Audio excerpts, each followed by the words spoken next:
నిమిషాల్లోనే ఫోన్లోని అద్భుతమైన జ్యోతిష్య పరిష్కారం చూపిస్తారు. నమ్మండి, నమ్మకపోండి, ఇది నిజం. శ్మశానకాళి రుద్ర చౌడీదేవి ఆరాధకులు నంబర్ 1 వశీకరణ స్పెషలిస్ట్ గురూజీ. మనిషి పుట్టుక నుండి చనిపోయే వరకు వచ్చే అన్ని క్లిష్టమైన సమస్యలకు పరిష్కారం ఇక్కడ లభిస్తుంది. విద్య, ఉద్యోగం, వ్యవహారం, స్త్రీ ప్రేమ, పెళ్లి, సంతానం, స్త్రీ పురుష వశీకరణం, భూవశం, భార్యాభర్తల కలహాలు, కోర్టు సమస్యలు, విడాకుల సమస్యలు, చేతబడి, అప్పుల బాధ, ఇంకా మీకు ఎలాంటి సమస్యలు ఉన్నా 72 గంటల్లోనే శాశ్వత పరిష్కారం చేయబడింది. జై శ్రీమన్నారాయణ. నేను మీ ఐకాన్ ఆస్ట్రాలజర్ గట్టుపల్లి సురేష్ బాబు. అయితే మన ఛానల్ ఏదైతే ఉందో ఈ ఛానల్ చూస్తున్నటువంటి ప్రతి ప్రేక్షకులు కూడా జై శ్రీమన్నారాయణ. అలానే ఈ ఛానల్లో కొత్తగా మొదలు పెట్టడం అనేది ఒకటి జరుగుతూ ఉంది. అయితే పాడ్కాస్ట్ కూడా ఈ ఛానల్లో మొదలు పెడుతున్నారు.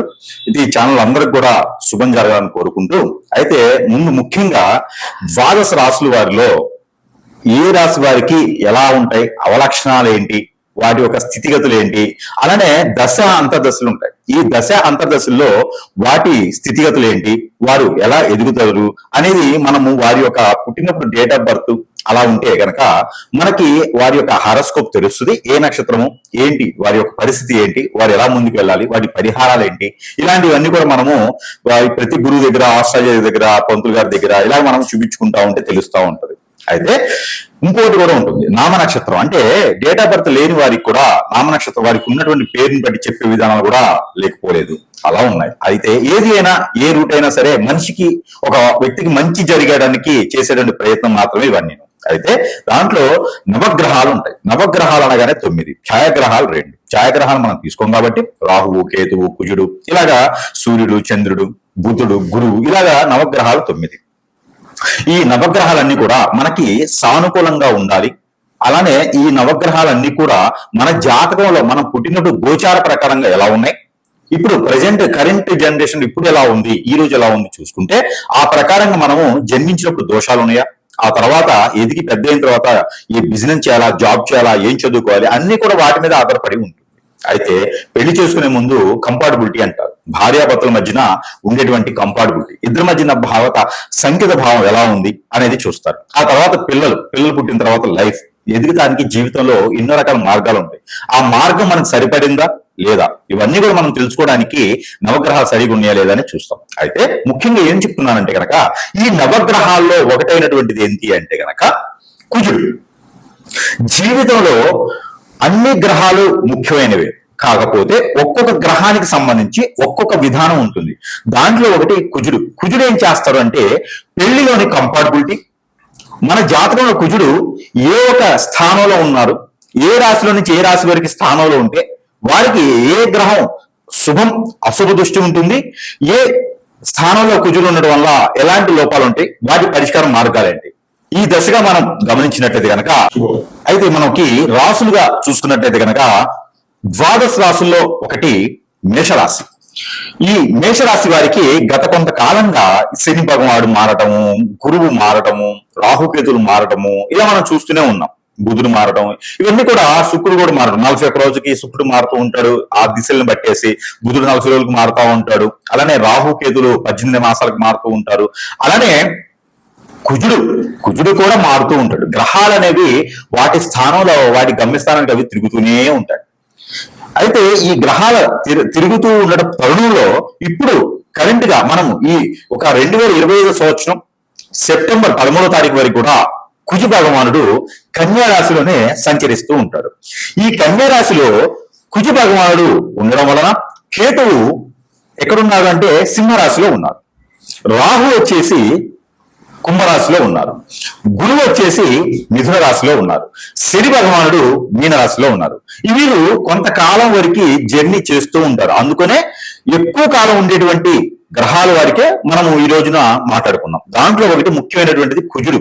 ఈ కుజుడు మేషరాశి వారికి కాదు, ఏ రాశి వారికైనా స్థానాలు ఉంటాయి. దాంట్లో మేషరాశి వారి గురించి మనం మాట్లాడుకుంటున్నాం కాబట్టి ఈ మేషరాశి వారికి కుజుడు కన్యా రాశిలో ఉన్నారు కాబట్టి ఈ మేషరాశి వారికి శుభం జరుగుతుందని చెప్పొచ్చు. ఎందుకంటే 12వ స్థానంలో ఉన్నటువంటి శని భగవానుడు, 3వ స్థానంలో ఉన్నటువంటి గురువు, ఈ యొక్క కేతువు, 5వ స్థానంలో ఉన్నటువంటి కేతువు ఎవరైతే ఉన్నారో ఈ స్థానాన్ని పట్టేసి కుజుడు కన్యారాశిలో 6వ స్థానం ఉన్నప్పటికీ కూడా అక్కడ కుజుడు దోషం అనేది పెద్దగా పరిగణనలో తీసుకునే అవసరం లేదు.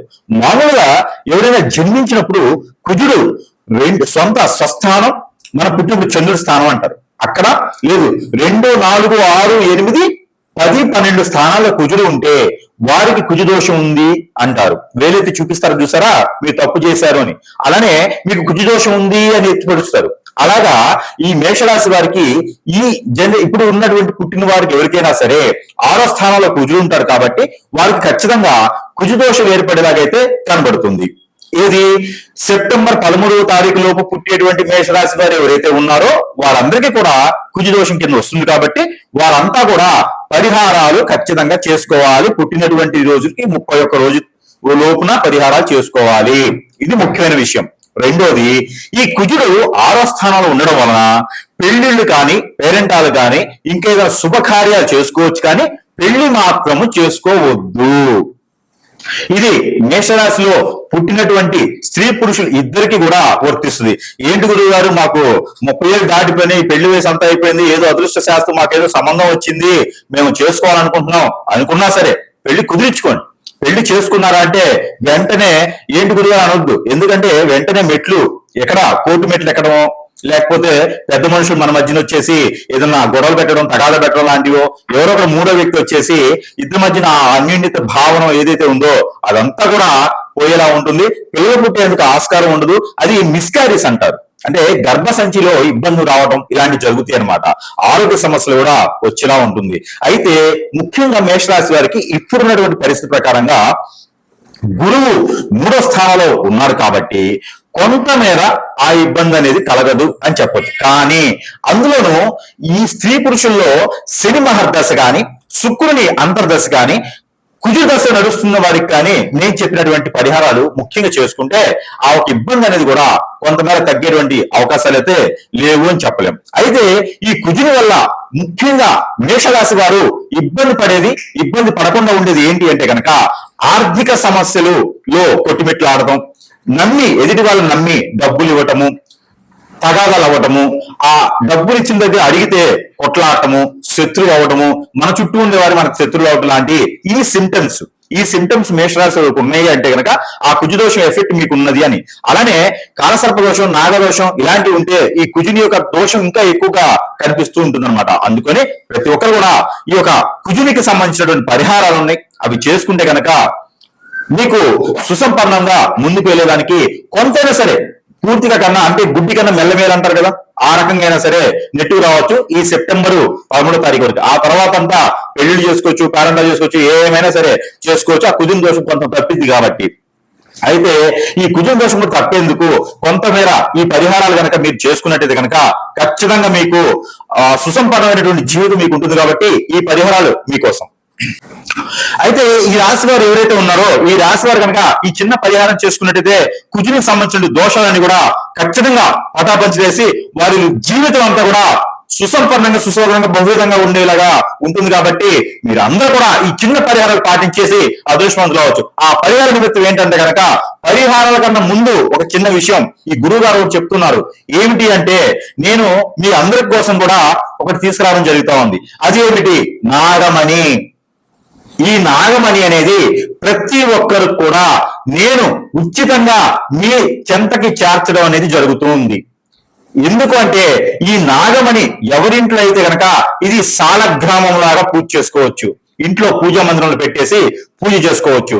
ఈ సాలగ్రామంగా పూజ చేసినటువంటి నాగమణి ఏదైతే ఉందో ఈ నాగమణి అనేది గనక మీ ఇంట్లో ఉందా మీకు అదృష్టం తొలతూగుతున్నట్టే, ధనధాన్యాలు వర్షం కురిసినట్టే, మీ ఇంట్లో నెగిటివిటీ అంతా పోయినట్టే.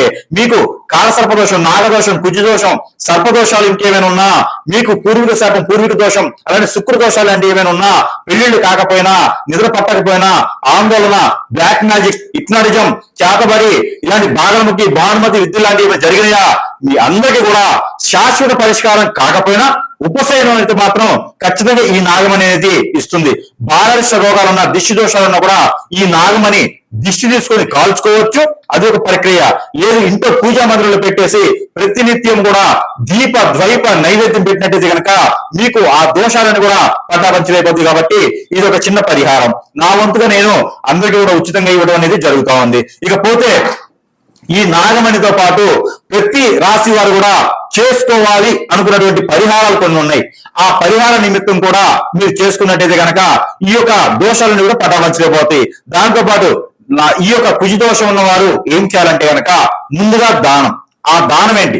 కందులు 1 కిలో, అలానే గోధుమలు 1 కిలో, ఉలవలు 1 కిలో ఇవి తీసుకోవాలి. ఇవి తీసుకొని రాగి పాత్ర, చెమ్ము, గ్లాసు, తీగ ఏదైనా రూపు ఏదైనా ఒకటి చేతిలో తీసుకోవాలి. ఇవన్నీ కలిపితో పాటు దానిమ్మ పళ్ళు ఉంటాయి. ఈ దానిమ్మ పళ్ళు కూడా ఒక 6 తీసుకోవాలి. అలానే మనకి సీజన్ వైజ్ గా వచ్చేటువంటి రేగి పళ్ళు లేదా రేగి ఆకు లేదా రేగి కొమ్మ ఇవి కూడా తీసుకోవచ్చు. ఇవన్నీ కూడా బ్రాహ్మణోత్తమునికి దానం ఇవ్వాలి. మీ సమీపంలో ఎవ్వరు తీసుకోవట్లేదా? ఇవన్నీ తీసుకెళ్లి నవగ్రహాల్లో ఒక గ్రహమైనటువంటి కుజుడు ఉంటాడు. ఆ కుజుని మీద నమస్కారం చేసుకుని, నాయన నాకేం తెలియదు, నా కుజుడంతా బాధిస్తున్నాడు, కాపాడండి అని చెప్పేసి అని ఆ స్వామి వారి మీద అభిషేకం చేసుకోండి. ఏదైనా మంగళ బుధవారాలు ఉదయం సమయంలో చేసుకుంటే ఆ కుజుని చుట్టూ కాకుండా నవగ్రహాల చుట్టూ 11 ప్రదక్షిణాలు చేయండి.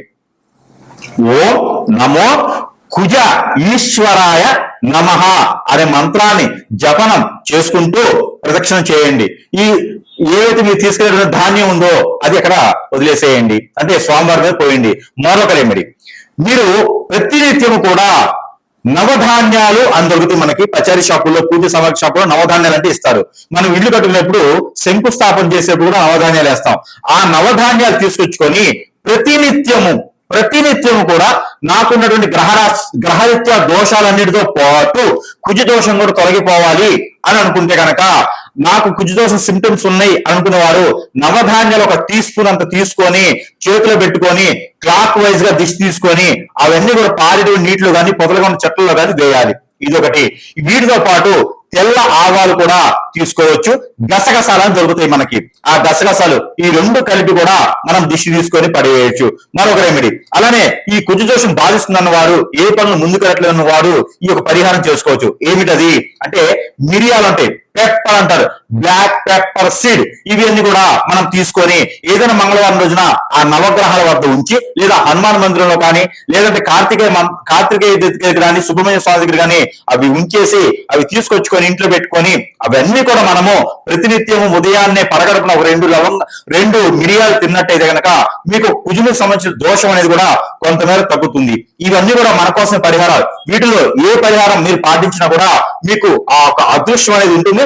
ఆ కుజుని యొక్క దోషం అనేది పటాపంచి వేసి మీకు అంతా అదృష్టం ఇస్తుంది. కాబట్టి ఈ యొక్క మేర ప్రయత్నం చెప్పి ఈ రాసుల వారికి మనం చెప్పినటువంటి పరిహారం నిమిత్తంగా మనం చూసినట్టయితే కనుక ఈ కుజుడు బాధిస్తున్నటువంటి అందరికీ కూడా నేను చెప్పాలనుకున్నటువంటి పరిహారం ఏంటంటే కనుక, మీకు ఎక్కడైనా ఊళ్ళలో కావచ్చు, వీధుల్లో కావచ్చు, విలేజ్ల్లో కావచ్చు, లేకపోతే ఈ రోజుల్లో నర్సరీలు బాగా పెరిగిపోయింది కాబట్టి అవేర్నెస్ పెరిగిపోయింది, నర్సరీలు బాగా ఉన్నాయి. ఎక్కడైనా సరే ఒక కొబ్బరి చెట్టు కానీ, ఒక వేప చెట్టు కానీ, లేకుంటే కనుక ఒక అరటి మొక్క కానీ తీసుకుని వెళ్ళండి. ఈ మొక్కలు తీసుకుని వెళ్ళేసి వేప చెట్టు అయితే గనక ఎక్కడైనా నాటండి. లేకపోతే కొబ్బరి చెట్టు కానీ, అరటి చెట్టు కానీ ఉంటే దానికి 9 పోగులు తెల్లదారం తీసుకోండి. 9 పోగులు వేయాలి. ఈ తెల్లదారం ఎలా ఉండాలి అంటే గనక చెప్తా వినండి. మన హైట్ ఎంత ఉంటామో, నేను 5 feet, అలానే అందరూ అలా ఉండాలని లేదుగా. ఎవరి హైట్ తగ్గట్టు వారు ఉంటారు. వారు ఏం చేయాలంటే తెల్లని దారం తీసుకొని బొటన వేలు నుంచి తల వరకు ఇలా కొలుచుకోవాలి. 9 పోగులు కొలిసినటువంటి దారాన్ని, ఈ 9 పోగుల్ని సగం చేయాలి. సగం చేసి దానికి పసుపు, గంధం, అలానే కుంకుమ 3 రాయాలి. ఈ రాసినటువంటి దారాన్ని ఈ ఒక కొబ్బరి చెట్టు కానీ, అరటి చెట్టు కానీ కట్టండి. అంటే ఆ మటకి కట్టేసేయండి. కట్టేసి ఆవు పాలు, ఆవు నెయ్యి కలగలిపినటువంటి పన్నీరు, కుంకుమ పువ్వు కలగలిపి ఆ పాదిలో పోయండి. అలా చేసి ఆ కర్పూరంతో వెలిగించినటువంటి దీపారాధన కావచ్చు, కొబ్బరి నూనెతో చేసినటువంటి దీపారాధన కావచ్చు చేయొచ్చు. ఇలా చేసినందు వలన మనకి ఆ కుజ దోషానికి సంబంధించిన నివారణ తగ్గుతుంది.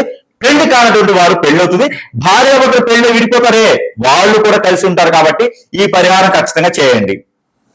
దానితో పాటు ఇంకో పరిహారం ఏమిటి అంటే, పిల్లలు ఎవరికైనా పుట్టట్లేదా? కుజదోషం బాధిస్తుందా, ప్రెగ్నెన్సీ ఫెయిల్ అవుతుందా, ఇలాంటి వారు ఎవరైనా ఉంటారా? ఉన్నారు. అయితే మీకు ఈ పరిహారం ఏంటంటే, పాలు 1 గ్లాసు, కండ చక్కెర కొంత, తేనె ఒక 2 టీ స్పూన్లు, కుంకుమ పువ్వు ఒక 10 గ్రామ్స్, అలానే మీకు గసగసాల పౌడర్ 1 టీ స్పూను, వీటితో పాటు తుమ్మపంట కానీ బాదం మగ్గ కానీ 1 టీ స్పూను తీసుకొని, వీటితో పాటు ఆవు నెయ్యి, ఆవు పాలు, కిస్మిస్ గ్రైండర్ పట్టాలి. ఈ గ్రైండర్ పడితే వచ్చేటువంటి పేస్ట్, బాదము, జీడిపప్పు ఇవి కూడా గ్రైండ్ చేసి వచ్చేటువంటి పేస్ట్, ఇవన్నీ కూడా పాలలో కలిపేసి రావి చెట్టు, ఈ రావి చెట్టు దగ్గర పాదిలో, రావి చెట్టు మొదట్లో అంటారు కదా, అక్కడ ఒక గురువారం రోజున ఉదయం సమయంలో చేయాలి. సాయంత్రం 5 లోపే ఇది అయిపోవాలి. అంటే ఉదయం సమయం చేసుకుంటే చాలా మంచిది. ఏదైనా గురువారం రోజున, అందులో ఏకాదశి గాని ద్వాదశ పౌర్ణమి ఉన్నటువంటి గురువారం రోజున మీరు ఈ పాదులు గనక, ఈ పాలు చుట్టూతో తిరుగుతూ, చెట్టును తాకండి, చుట్టూ తిరుగుతూ గనక ఇవి పోయాలి. దాని తర్వాత ఒక 3 చెంబులు నీళ్లు ఆ పాదులను పోయాలి. పోసేసి దీపారాజన చేయాలి. ఎట్లా? నూనె, ఏ నూనె అంటే కొబ్బరి నూనెతో దీపారాజన 2 ఒత్తులేసి మట్టి ప్రమిదిలో చేయాలి. ఇలా చేసినట్లయితే గనక మీకు పిల్లలు పుట్టేటువంటి అవకాశం మెండుగా ఉంది. ఇది పెళ్లి అయిన వారికి మాత్రమే ఈ పరిహారం. కుజదోషం బాధిస్తున్న వారికి ఈ పరిహారం చేసుకోవాలి. దీంతో పాటు మరో పరిహారం కూడా ఉందండి. ఇది ఏంటి? కుజదోషం బాగా మీకు ఇబ్బంది పెడుతుందా, ఆరోగ్య సమస్యలు ఉన్నాయా? అయితే మీరు ఈ పరిహారం చేసుకోండి. ఏమిటి అంటే, ఆవుకి ఆకుకూరలు తినిపించడం, ఆవుకి గోధుమ రొట్టెలు తినిపించడం. అది ఎలాగా? బెల్లంతో కలిగినటువంటి గోధుమ రొట్టెలు ఆవుకు తినిపించడం ద్వారా మీకు ఈ కుజదోషం తగ్గేసి ఆరోగ్య సమస్యలు, స్క్రీన్ సమస్యలు, ఆస్తమా లాంటి సమస్యలు, బ్లడ్ రిలేటెడ్ సమస్యలు కూడా మీకు తొలగిపోతాయి. కాబట్టి ఈ మార ప్రయత్నం చేసి అదృష్టవంతులు అవ్వచ్చు. చూసారా ఎన్ని పరిహారాలు ఉన్నాయో మీకు? ఈ పరిహారాన్ని కూడా పాటించుకుంటే ఖచ్చితంగా మీకు కుజదోష నివారణ అయితే జరుగుతుంది. కాబట్టి ఈ పరిహారాన్ని చేసుకుని అదృష్టవంతులు అని కోరుకుంటా ఉన్నాను. జై శ్రీమన్నారాయణ. అయితే మనకి ఈ కుజదోషమే ఒక పక్క నుంచి బాధిస్తా ఉంది స్వామి, అలానే మనకి ఇంట్లో కూడా నాకు ప్రాబ్లమ్స్ రాగలిగింది, ఇంట్లో అయితే ప్రశాంతంగా ఉండలేకపోతున్నాను అనుకుంటున్నారు ఎవరైనా? ఇంట్లో కూడా నాకు అసలు అర్థం కావట్లేదు. బయటకైతే ఈగల మూత, అంటే ఇంట్లో ఈగల మూత, బయట పలకల మూత, నాకేంటో 2 ఈగల మూతలే ఉన్నాయని ఎవరైనా బాధిస్తున్నారా? ఇబ్బంది పడుతున్నారా? వద్దురా బాబు సంసార జీవితం ఎక్కడైనా వెళ్ళిపోవాలనిపిస్తుందా? మీ అందరికీ పరిష్కారం ఉంది. ఇంట్లో అశాంతి ప్రశాంతత లేకుండా ఉంది, అలానే మీకు కుజదోషం కూడా బాధిస్తూ ఉంది, అందరూ దూరం అయిపోతున్నారని ఎవరైనా బాధపడుతున్నారా? మీ అందరికీ పరిష్కార మార్గం, ముందు ఇంటిని చూసుకోండి. అంటే ముందు ఇల్లు చూడండి, తర్వాత ఇల్లాలు చూడండి, మన సామెత అన్నట్టుగానే అది వాస్తవమే, సామెత కాదు, మన పెద్దవాళ్ళు మామూలుగా చెప్పారు కదా. అలానే ఇల్లు చూడాలి, ఇల్లు చూసిన తర్వాత మన భార్యను చూసుకోవాలి. అలానే ఇల్లు బాగుంటే అందరూ ప్రశాంతంగా ఉంటారు. కాబట్టి మన ప్రపంచం అంతా కూడా ఇంటిలో నుంచే మొదలవుతుంది. మనం ప్రశాంతంగా ఉండేటువంటి జీవితం ఇంట్లోనే ఉండాలి. కాబట్టి అక్కడ ప్రశాంతంగా ఉంటే అంతా ఉంటుంది. కాబట్టి మీ అందరికి ఒక చిన్న పరిహార నిమిత్తంగా ఒకటి నా వద్ద ఉంది. అది ఏంటి అంటే కనుక, ఇదే నాగమణి, సారీ అండి, ఇది గుర్రము నాడ. ఈ గుర్రపు నాడ అంటది, ఇది అందరికి తెలిసిందే. గుర్రపు నాడ, ఇది గుర్రంని మనకి గుర్రానికి కాలికి పెడతారు. ఇలాగా 6 హోల్స్ ఉంటాయి, దానికి కొడతారు, మన మేకులతో కొడతారు కాలికి, లేకపోతే గుర్రము పరిగెత్తలేదు, అది వెళ్ళలేదు అనమాట. ఇలాంటి నాణాలు గుర్రానికి పెడతారు, చెప్పుల్లాగా మనం వేసుకుంటాం కదా, అలా కాలికి పెడతారు. ఈ కాలికి పెట్టి వాడినటువంటి నాణ అంటే ఎన్నో చెడు దోషాలని నివారించినటువంటి నాణ ఇది. ఈ నాడాన్ని కనుక మనము ఇంటికి పెట్టితే, సింహద్వారం లోపల వైపున బయట వైపున ఈ నాడాన్ని కనుక ఇట్లా యూ షేప్ లో కనుక పెట్టి ఉంటే గనక మనకి ఎలాంటి చెడు దోషం, కాలసర్ప దోషం, నాగదోషమే కాదు, నవగ్రహాలు ఎలాంటి దోషం మన ఇంట్లో గడప దాటదు. అలానే మన ఇంటికి ఎవరైనా చెడు ప్రయోగం చేసిన శత్రుబాధలు ఈ రోజుల్లో ఎవరు ఎలా ఉంటున్నారో చెప్పలేకపోతున్నాం. అలాంటిది ఏదైనా మనకు తెలియకుండా తెలిసి ఏదైనా మనల్ని ఇబ్బంది పెట్టాలని, చెడు ప్రభావం ఏదైనా ఎవరైనా చేయించాలనుకున్నా కూడా, ఎందుకంటే చేసేటువంటి స్వాములు ఈ మధ్యన ఎక్కువైపోయినారు. అయితే ఊరికనే డబ్బులకి చేసేస్తూ ఉంటారు కదా, ఏదో మంత్రం నేర్చుకొని, అలా వల్ల మనకి ఇబ్బంది కలుగుతూ ఉంటది. ఆ ఇంటి కూడా మన గడప దొక్కకుండా ఉండాలంటే కనుక ఈ గుర్రం నాడా నేనేం చేస్తా, ఇలా ఇవ్వను, దీనికి ఒక బంధన ఏర్పాటు చేసి దారంతో, ఆ బంధనతో పాటు మంత్రోచ్చారణ చదివేసి ఆ ఇంటికి ఎలా అయితే సుఖంగా ఉండాలని చూస్తామో అదే సుఖంగా ఉండేసరికి గుర్రపు నాడ అనేది మేము ప్రేమ కట్టించి బంధన చేసి ఇవ్వడం అనేది జరుగుతూ ఉంది. ఇది కూడా మీకు వద్దకే, అంటే మీ చెంతకే సరసమైనటువంటి ధరల్లోనే మనం అందుబాటులో ఉంచాం కాబట్టి ఎవరికైనా అవసరం ఉంది, ఇంట్లో ప్రశాంతత లేదనుకుంటే కనుక ఇది కూడా మీ చెంతకి మేము చేరుస్తాం కాబట్టి ఎవరైనా కావాలనుకున్న వారు మమ్మల్ని సంప్రదించవచ్చు. అలానే గుర్రపు నడ పెట్టుకోవడం వల్ల అందరికీ అదృష్టం ఇంట్లో బాగుంటుంది. పిల్లలు, జల్లలు, పెద్దలు అలానే అన్ని కూడా మీకు సుఖంగా ఉండేందుకు అవకాశం ఉంటుంది కాబట్టి ఈ మేర ఎవరికైనా కావాలనుకున్న వారు సంప్రదించవచ్చు. జై శ్రీమన్నారాయణ.